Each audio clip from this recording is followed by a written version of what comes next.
Oi galerinha do Blood Strike, hoje eu vou mostrar pra vocês como jogar Blood Strike.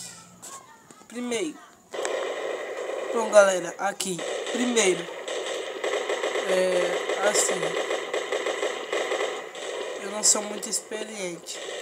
Outra coisa, se você quer andar, eu recomendo vocês andar com a faca ou com a bomba na mão. E sempre quando você vai jogar assim, primeiro joga a bomba para ver se você acerta algum inimigo.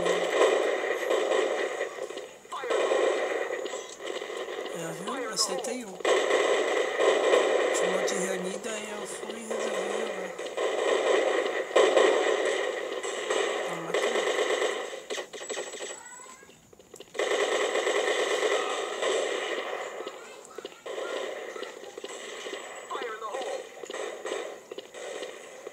Para você carregar a arma, você aperta o R.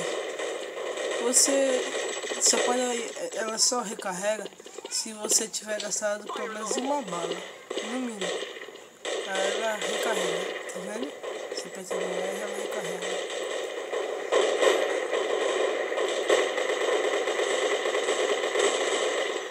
Outra coisa, galera, se você estiver perto de um cara, use a faca, que assim você consegue matar ele enquanto ele tá carregando a arma dele.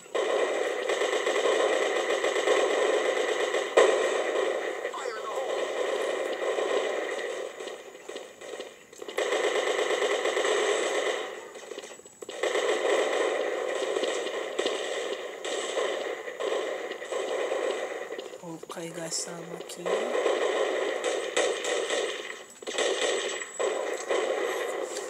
Tem uma granada lá.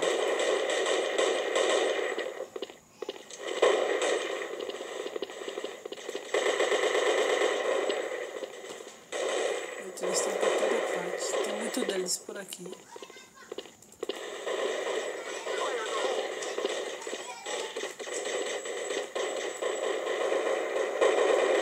É assim, galera. Fique reunido as pessoas.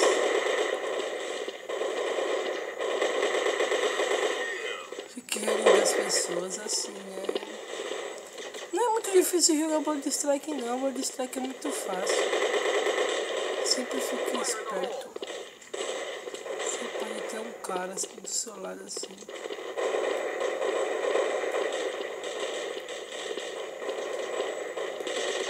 Jogue reunido.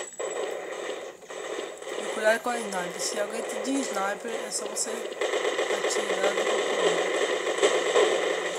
Beleza? Falou, galera!